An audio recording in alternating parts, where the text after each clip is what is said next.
할렐루야. 아멘. 집중기도에 나오신 여러분 환영하고 축복합니다.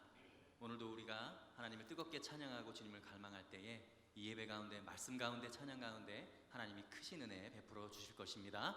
이 시간 함께 뜨겁게 찬양하며 나가겠습니다.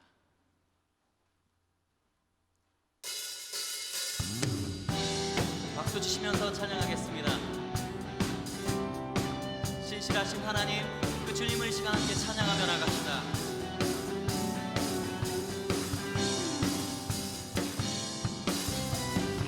주 신실하신 놀라워 죄인의 마음 흔드네. 자비의 물가로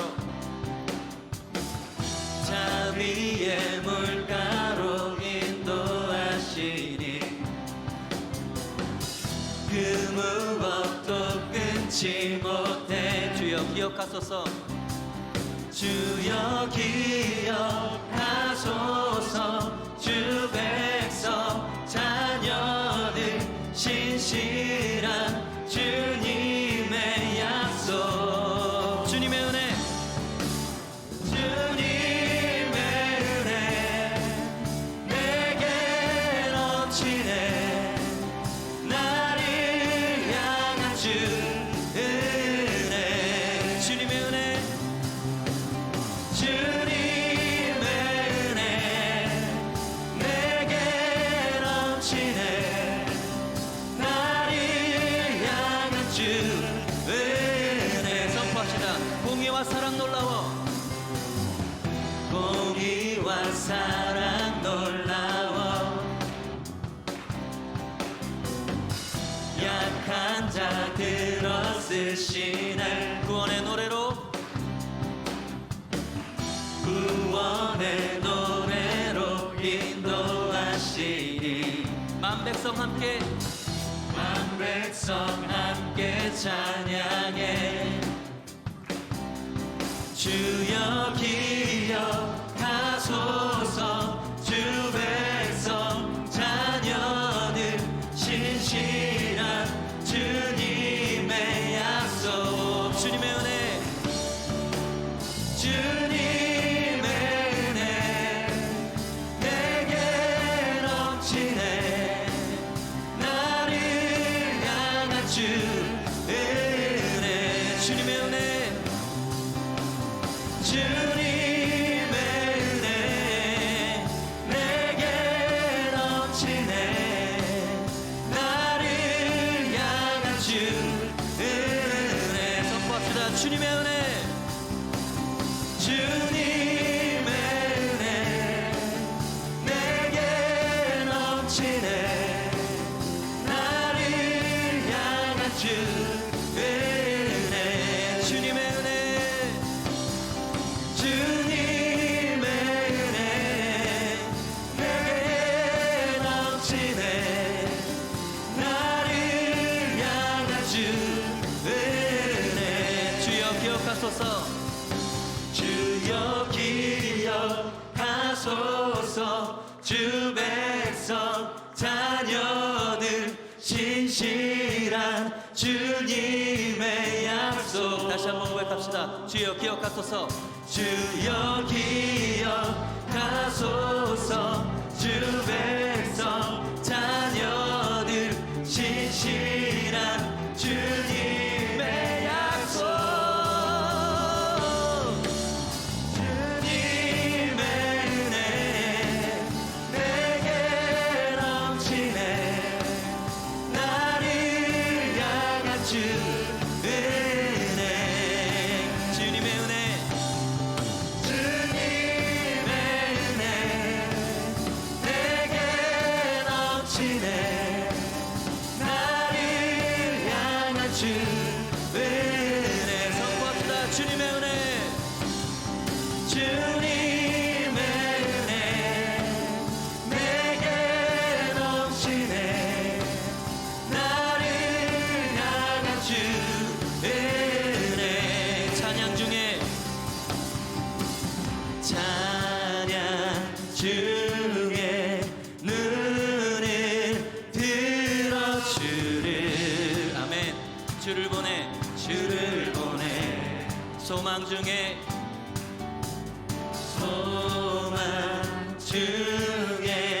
마음 다해 주만 나 바라네 주님을 볼 때 나에게 힘 주시네 주님 안에 모든 두려움 사라져 호산나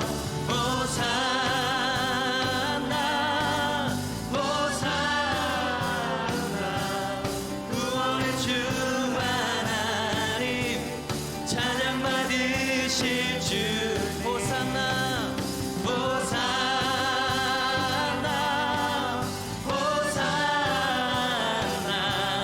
내 안에 임하셔서 주님의 뜻 이루소서 호산나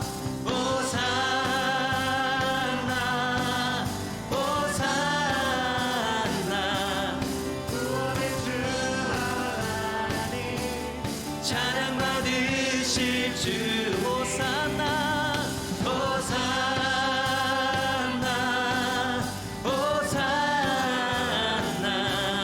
구원을 임하셔서 주님의 뜻이 선포합시다 호산나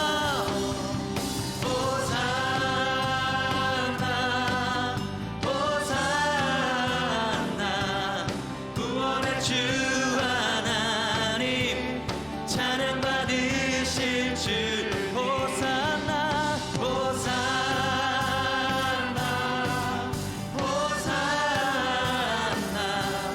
내 안에 임하셔서 주님의 뜻 이루소서 우리 주님께 감사와 영광의 박수 찬양의 박수 올려주겠습니다 할렐루야 주님을 찬양합니다 아멘 할렐루야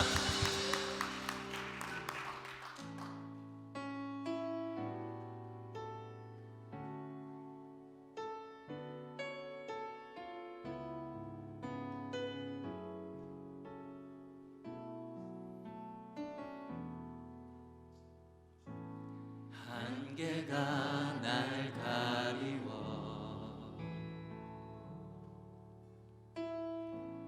내 믿음 흔들리려 할 때 나 주님께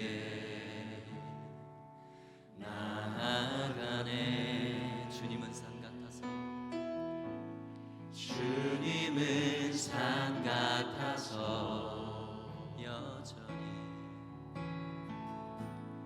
여전히 그 자리에 계셔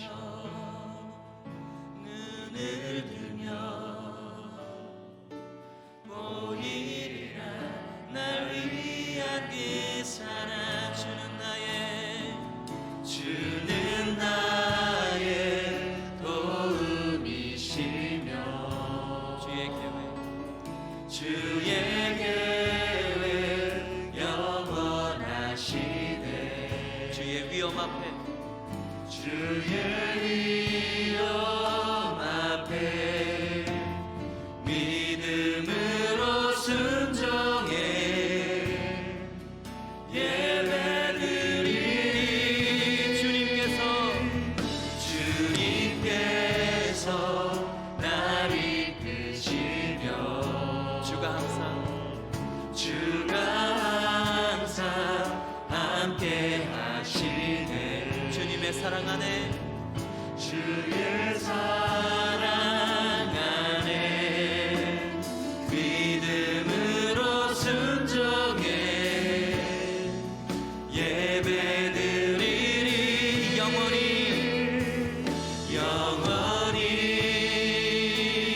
다시 한번 고백합시다 안개가 날 가리워 안개가 날 가리워 내 믿음 흔들리려 할 때 나 주님께 나아가네 주님은 산 같아서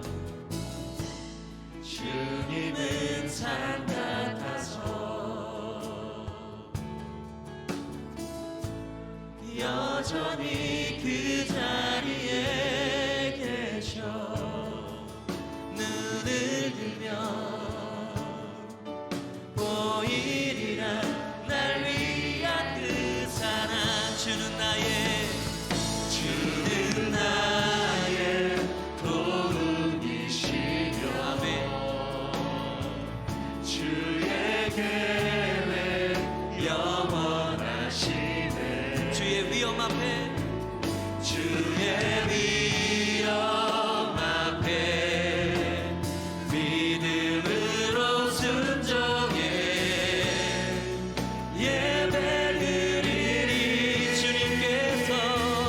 주님께서 날 이끄시며 주가 항상 함께 하시네. 주의 사랑 안에 믿음으로 순종해 예배드리리. 주는 나의 도움이시며 주의 계획 영원하시네. 주님의 위엄 앞에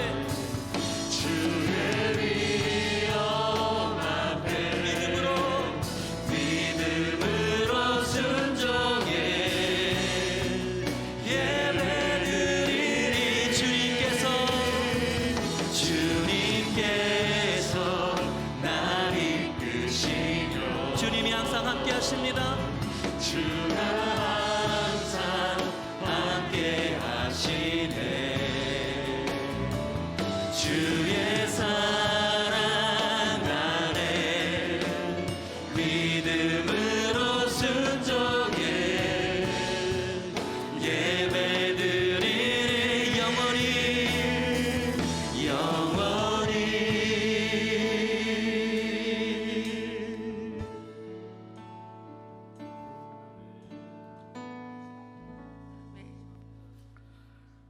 오늘은 신년 집중 기도의 7째 날입니다.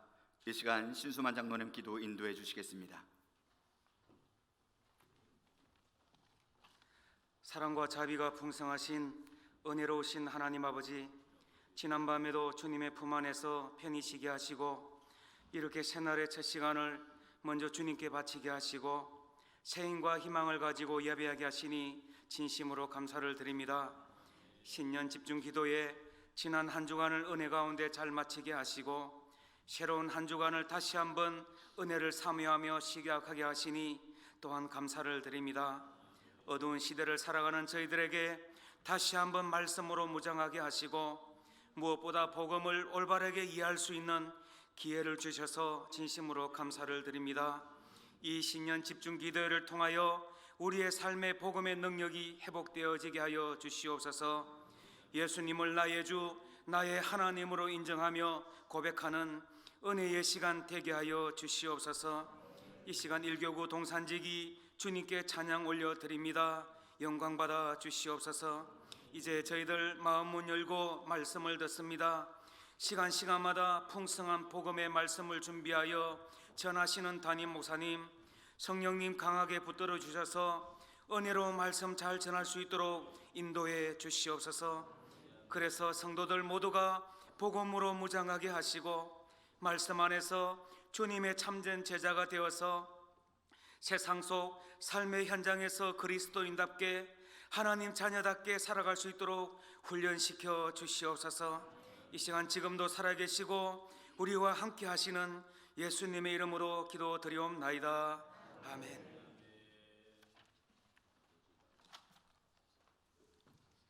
이 시간 하나님께서 우리에게 주시는 말씀은 사도행전 3장 13절에서 15절의 말씀입니다. 하나님의 말씀을 받들어 봉독하겠습니다. 말씀에 귀를 기울여 주시기 바랍니다. 아브라함과 이삭과 야곱의 하나님 곧 우리의 조상의 하나님이 그의 종 예수를 영원롭게 하셨느니라. 너희가 그를 옮겨주고 빌라도가 놓아주기로 결의한 것을 너희가 그 앞에서 거부하였으니 너희가 거룩하고 의로운 일을 거부하고 도리어 살인한 사람을 놓아주기를 구하여 생명의 주를 죽였도다. 그러나 하나님이 죽은 자 가운데서 그를 살리셨으니 우리가 이 일의 증인이라. 아멘.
아멘. 하나님께 영광 박수 올립니다. 아멘.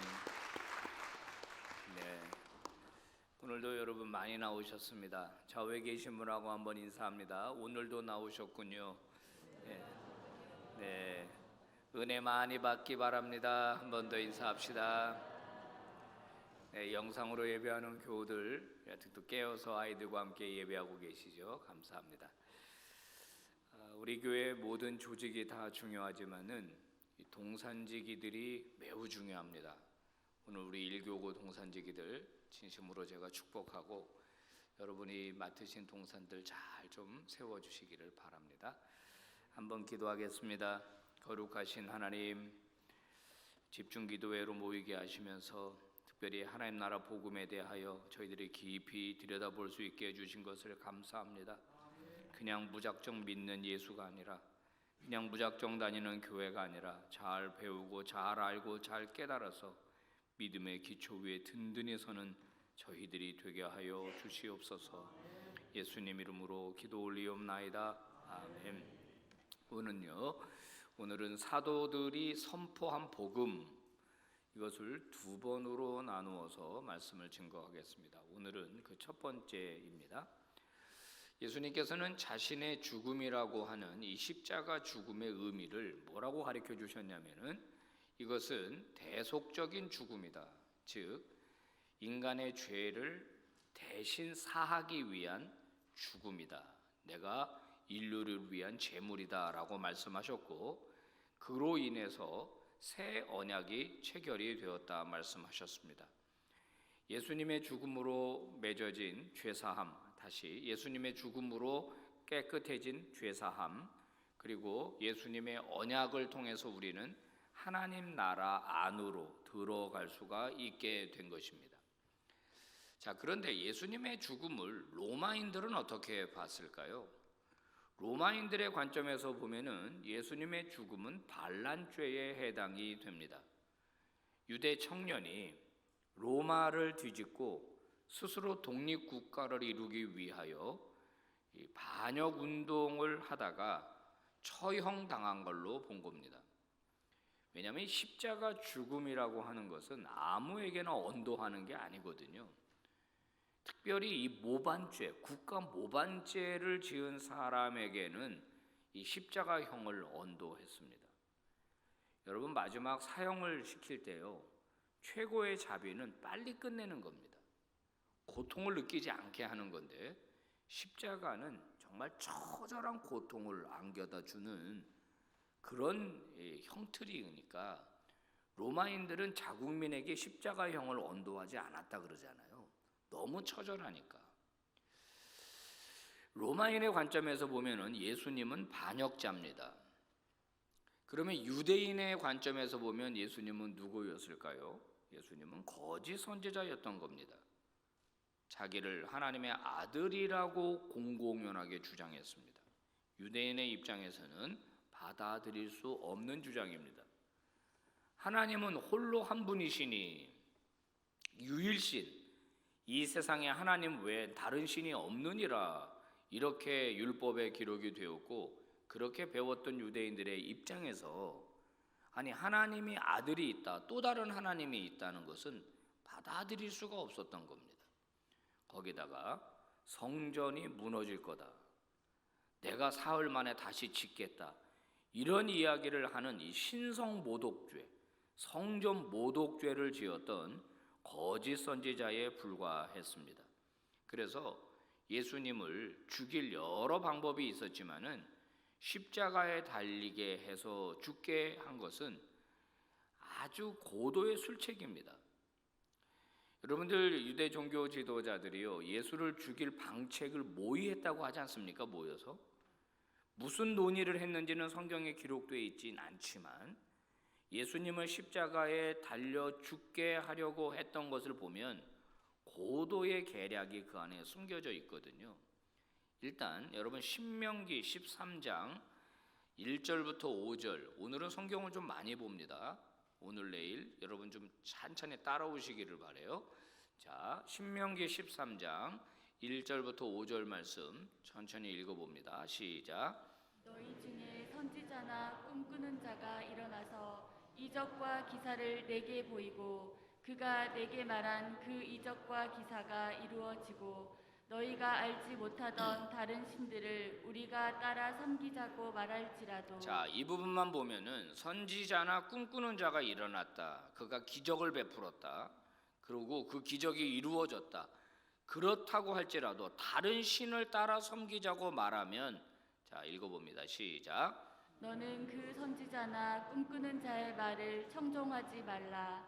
이는 너희의 하나님 여호와께서 너희가 마음을 다하고 뜻을 다하여 너희의 하나님 여호와를 사랑하는 여부를 알려하사 너희를 시험하심이니라. 그런 선지자나 꿈꾸는 자는 죽이라. 너는 이같이 하여 너희 중에서 악을 제할지니라. 네, 기적을 일으키는 선지자를 잘 봐야 된다. 그렇게 기적을 일으켜 놓고 사람을 모아 놓고 다른 신을 섬기자고 말한다면 그를 어떻게 하라? 죽이라는 겁니다. 왜? 그는 가짜라는 거예요. 가짜. 이게 신명기 율법에 나와 있어요. 그러면 죽일 때 어떻게 죽이느냐? 신명기 21장 시작. 사람이 만일 죽을 죄를 범함으로 내가 그를 죽여 나무 위에 달거든 그 시체를 나무 위에 밤새도록 두지 말고 그날에 장사하여 내 하나님 여호와께서 내게 기업으로 주시는 땅을 더럽히지 말라. 나무에 달린 자는 하나님께 저주를 받았음이니라. 네, 자, 사람을 죽일 때 나무 위에 달아 죽이게 되면 그게 어떤 표시가 되느냐? 나무에 달린 자마다 하나님께 뭘 받았다? 저주를 받았다 하는 표시라는 겁니다. 거짓 선지자를 죽일 때 나무에 달아 죽이라는 거예요. 그러면 그가 하나님의 저주를 받았다는 것이 입증된다는 겁니다. 그러니까 예수님을 나무에 달아 죽여야 되겠는데 유대인에게는 사형권이 없어요. 스스로 사람을 죽일 사형권이 없기 때문에 공개적으로 공공연하게 나무에 다는 딱 하나의 방법은 십자가에 달게 하는 겁니다. 그러니까는 빌라도에게 가서 빌라도를 압박하는 거죠. 자, 십자가에 딱 달리는 순간 어떤 생각이 드느냐, 사람들은. 저 사람 하나님의 저주를 받았구나, 저 사람 거짓 선지자였구나 라고 하는 게 만천하에 공개가 되는 겁니다. 예수님을 죽이고자 하면 여러 방법이 있었을 겁니다. 자, 쥐도새도 모르게 자객을 보내는 방법이 있지 않겠습니까? 그렇지 않아요. 예수님 한 데서 많이 주무셨으니까 갑자기 새벽에 밤에 다 잠들 때 자객을 보내가지고 급소를 찌르면 그냥 돌아가시는 거잖아요. 아니면 스데반을 죽인 것처럼 군중 심리를 이용해서 돌로 쳐서 죽이는 거죠. 누구 하나에게 책임을 전가할 수 없을 수 있는 그런 방법입니다. 근데 그렇게 안 한 이유는 뭐냐면, 만약에 그런 식으로 예수를 죽이게 되면 예수가 진짜 선지자라고 사람들이 알게 되면서 추종자가 더 많아질 거라고 생각하는 겁니다. 나무에 달아 죽이면 하나님의 저주를 받았다. 그러면 예수의 추종자들이 창피해서 더 이상 예수를 따를 수가 없고 세력이 더 커지지 않을 것이 분명하다. 그러면 예수의 십자가 운동은 알아서 없어질 거다, 이 생각을 한 겁니다. 굉장히 고도의 계략이죠. 자, 그러면은 예수님을 지금까지 따라왔던 제자들의 입장을 한번 생각해 보겠습니다. 우리가 성경에서 발견한 대로 배와 그물을 버려두고 예수를 따르니라 그랬습니다. 가족들을 내버려두고 예수를 따라다녔습니다. 그들의 마음속에는 어떤 열망이 있었느냐? 예수가 다윗 왕조를 재건해가지고 로마를 몰아내고 이 땅에 하나님이 통치하는 새 이스라엘을 만들 거라고 하는 기대가 있었던 겁니다. 예루살렘에 올라가던 중 제자들이 누가 높으냐고 서로 싸웠고, 예수의 우편과 예수의 좌편에 서로 앉겠다고 자리다툼을 했던 것을 우리가 알고 있습니다. 그 이야기는 제자들이 대부분 다 예수님을 정치적 메시아로 오해하고 있었다는 것을 아는 대목이거든요. 제자들은 한 자리 한번 해보겠다는 생각을 한 겁니다. 그런데 자기가 따르던 선생이 어느 날 십자가에 달려버린 겁니다. 나무에 달려버린 겁니다. 그러면 자신들은 어떤 사람이 되느냐? 로마인들의 입장에서 보면 이적 단체 멤버, 잔당이 되는 겁니다. 잔당, 이적 단체. 유대인들의 입장에서 보면은 거짓 선지자의 아류들이 되는 겁니다. 잔당들이. 그러니까 어떻게 해요? 숨을 수밖에 없었던 거고, 그러니까 도망갈 수밖에 없었던 겁니다. 누가복음 24장에서 예수님 돌아가시고 난 다음에 고향으로 낙향하던 엠마오로 가던 두 제자가 있었지 않습니까? 그들이 예수님을 예수님으로 모르고 나눈 대화를 들어보면 거기 이런 말이 나와요. 예루살렘에 예수라는 자가 있었는데 죽었다, 다 끝났다. 그래서 우리는 이제 집으로 돌아간다. 이제 우리가 도모하던 일이, 이 운동이 이제 끝났다. 그리고 고향으로 낙향하고 있었던 거예요. 자, 이제 모든 것이 끝난 것처럼 보였습니다. 그렇게 인기 중심에 있던 예수가 나무에 달렸고 하나님의 저주를 받았고, 그 추종자들은 다 맥이 풀렸고 뿔뿔이 흩어졌고 고향으로 돌아가고, 핵심 제자들마저도 숨어 있는 상태가 된 거죠. 시간이 지나면 그냥 다 끝나버릴 해프닝이었으로 해프닝이 될 수 있었던 겁니다. 자, 그런데 무슨 일이 일어났어요? 예수님이 부활한 겁니다. 예수님이 부활하는 사건이 일어났어요. 어떤 사람들은 예수님의 부활이 허구다, 제자들이 만들어낸 얘기다라고 말하지만은 나중에 뭐 이 부분 갖고 또 여러분에게 말씀을 나눌 기회가 있을 겁니다. 제자들이 예수님의 부활을 만들어낼 수가 없어요. 간단하게만 말해볼까요? 자기들이 만들어낸 거짓말 때문에 자기들이 죽어요? 그 말을 거둬들이지 않고 거짓말로 만들어낸 것 때문에 생명을 거는 사람들이 어디 있습니까? 제자들이 만들어낸 허구가 아니죠. 예수님은 나타났어요. 제자들 보고 손도 만져봐라, 옆구리도 만져봐라. 그리고 같이 모여서 식사도 하셨습니다. 한두 사람이 봤으면 짠했다라고 말할 수 있겠지만 고린도전서 15장에 보면 수많은 사람들에게 나타났습니다.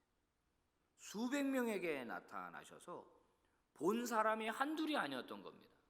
그러니까 명명백백한 사실이 바로 예수님의 부활인 겁니다. 그러면 부활한 예수님을 만난 제자들은 무엇을 다시 깨닫게 되었을까요? 아, 이분이 살아 계셨을 때 하셨던 말씀이 다 진짜구나. 그 전까지는 몰랐는데 죽음으로 다 끝났다고 생각했는데 사흘 만에 다시 부활하심으로 말미암아 아, 이분이 진짜 하나님의 아들이구나.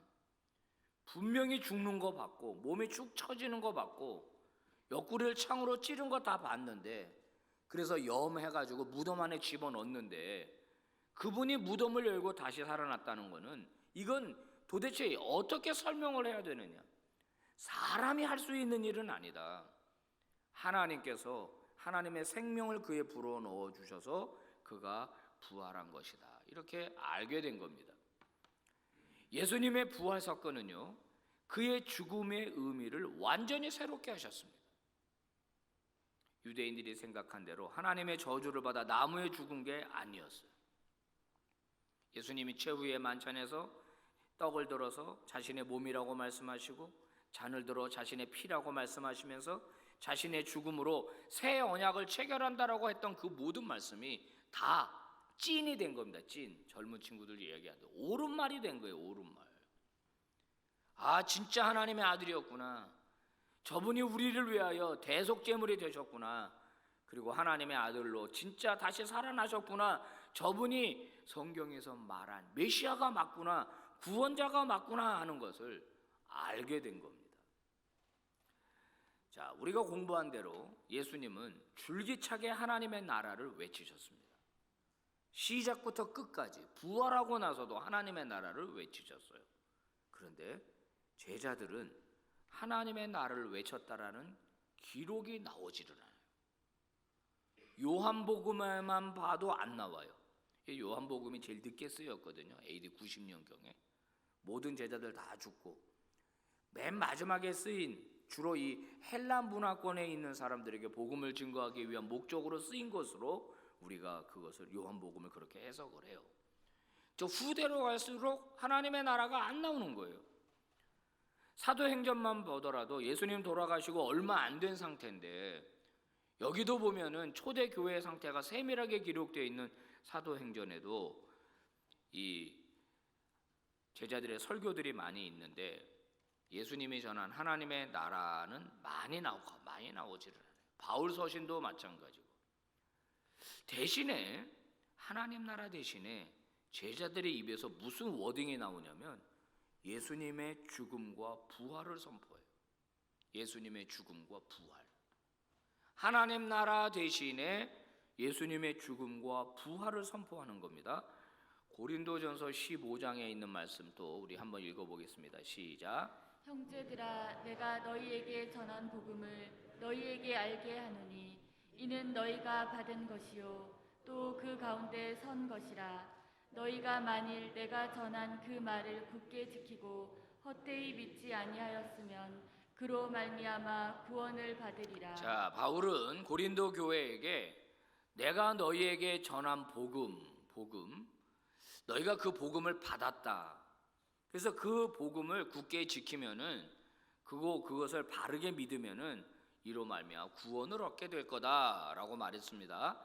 그 다음에 읽어봅니다. 시작. 내가 받은 것을 먼저 너희에게 전하였노니 이는 성경대로 그리스도께서 우리 죄를 위하여 죽으시고 장사 지낸 바 되었다가 성경대로 사흘 만에 다시 살아나사 게바에게 보이시고 후에 12제자에게와 그 후에 500여 형제에게 일시에 보이셨나니. 자, 복음을 전했다 그러면서 내가 받은 것, 이 받은 것은 복음을 받았다는 겁니다. 그거를 다시 너희 고린도 교회에게 내가 전해줬다. 그 내용입니다. 그 다음에 두 번째 줄부터 복음의 내용. 성경대로 그리스도께서 우리 죄를 위하여 죽으셨고 장례를 지냈고 그리고 사흘 만에 다시 어떻게 됐다? 살아났다. 이게 복음의 내용이에요. 내가 너희에게 복음을 전하였다. 내가 받은 것을 너희에게 전해줬다. 이것은 모든 사람들이 다 알고 있는 거다. 지금 우리 기독교 공동체에서. 그 내용이 뭐냐? 예수께서 성경대로 죽으셨고 완전히 장례를 지냈고, 같은 뜻이죠. 장례까지 지냈다는 건 죽었다는 뜻이잖아요. 그 다음에 어떻게 해요? 사흘 만에 다시 살아났다. 그래서 그분이 살아난 거를 많은 사람이 봤고, 그 다음에 마지막 부분 시작. 그 중에 지금까지 대다수는 살아있고 어떤 사람은 잠들었으며 그 후에 야고보에게 보이셨으며 그 후에 모든 사도에게와 맨 나중에 만삭되지 못하여 난 자 같은 내게도 보이셨느니라. 네, 바울이 전하고 있는 이 복음의 오리진, 이 복음의 오리지널, 사도들이 복음이라고 말하고 있는 그 오리진이 뭐냐? 그러니까 예수님의 죽음인데, 내가 받은 것을 너희에게 전했고 성경대로 죽으시고 장례 지냈고 사흘 만에 다시 살아났다. 이게 복음이다 말하는 거예요. 하나님의 나라가 아니라 예수님의 죽음과 부활이 복음이다 이렇게 말하고 있는 거죠. 좀 이상하지 않습니까? 자, 고린도전서 15장 11절 같이 읽어봅니다. 시작. 그러므로 나나 그들이나 이같이 전파하매 너희도 이같이 믿었느니라. 여기 나는 바울을 말하는 겁니다. 그들은 사도들을 말하는 거예요. 예수님의 12사도. 나나 12사도나 똑같이 이렇게 지금 전파하고 있다는 거예요. 예수님의 죽음과 부활이 복음이다라고 전파하고 있다는 거예요. 그러면 이제 우리가 의문이 드는 겁니다. 무슨 의문이 드냐면, 왜 예수님이 선포한 복음은 하나님의 나라인데 제자들은 하나님의 나라를 전하지 않고 예수님의 죽음과 부활을 복음이라고 말하고 있는가? 다른 복음인가? 다른 것을 전하는가? 그럴 리는 없을 텐데. 그러면 도대체 무슨 연관성이 있는가? 이거를 우리가 좀 생각해 봐야 된다는 거예요. 자, 아까도 말씀드린 바와 같이 예수님은 돌아가셨고 부활하심으로써 이 땅에 하나님의 나라가 왔다 이렇게 말씀하셨어요. 하나님의 아들이심이란 것을 죽음으로써 증명을 하신 것이죠. 예수님이 죽으시고 부활하심으로 말미암아 예수님이 선포하셨던 하나님의 나라가 이 땅에 왔기 때문에 제자들은 예수님의 죽음과 부활이 복음이라고 말한 거예요. 다른 게 아니고 예수님의 죽음과 부활이 아니었다면 하나님의 나라는 오지 않았을 거라는 거예요. 그래서 예수님의 죽음과 부활을 복음이라고 말하는 겁니다. 그러면 십자가와 부활이 오늘 어떻게 나에게 효력을 줄 수 있는가? 시간을 초월하죠. 2000년이라는 시간을 초월합니다. 공간은 저 이스라엘 팔레스틴이고 여기는 대한민국입니다. 도대체 이 간격을 넘어서서 예수의 이 복음이 오늘 나를 위한 구원의 사건이 될 수 있는가? 여러분, 인간이 일으킨 모든 사건은 다 상대적인 의미를 갖는 거예요. 그 시간에, 그 자리에만 의미가 있는 겁니다. 근데 예수님의 십자가 죽음과 부활이 오늘 나에게 이렇게 의미가 있다는 것은, 이것은 인간이 할 수 있는 일이 아니기 때문에 그래요. 여러분, 죽었다가 살아난 사람 가끔 있죠? 우리가 그런 얘기 들어보잖아요. 아내가 떡을 먹다가 목에 이렇게 끼어가지고, 심각하게 듣지 마세요. 돌아가셔서 남편이 아내 장례를 치르는데 남편 친구들이 관을 들고 나가다가 실수로 떨어뜨려가지고 쿵 했는데 목에 있는 떡이 튀어나와가지고 다시 살아났다는 거 아니에요. 그래가지고 막 할렐루야 그런데 일주일 있다가 또 죽었대잖아요. 그래서 또 관을 들고 나가니까 남편이 그랬다면서 조심하라고. 너무 크게 웃는 거 아닙니까?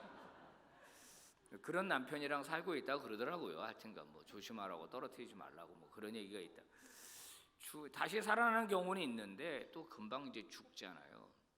근데 이제 이게 영원히 이 생명을 다시 얻는 경우는 이건 유일하게 창조주만 할 수 있는 거예요. 참신만 할 수 있는 일입니다. 이 의미는 또 내일 우리가 또 모레 우리가 더 자세히 살펴봅니다. 그래서 십자가의 이 사건은 절대적인 사건이라는 거예요. 절대적인 사건. 힌두교나 불교나 뭐 유교나 이런 종교들은 모두 그 당시 그 사람에게 일어난 거고 인간의 지혜일 뿐이지 그것이 우리에게 절대적인 것이 될 수는 없다는 거예요. 부활은 초월자가 직접 개입한 사건이기 때문에 절대적인 구원의 사건입니다. 그래서 사도 바울은 우리에게 뭐라고 말합니까? 예수 그리스도의 부활, 또 예수 외에는 구원을 우리에게 줄 수 있는 분이 아무도 없다, 그렇게 이야기한 것입니다. 성도 여러분, 예수 그리스도는 참 하나님의 아들이셨습니다. 그것을 그의 죽음과 부활로 우리에게 증명한 것입니다. 그리고 그분의 부활은 우리에게 하나님의 나라를 가져다 준 것입니다.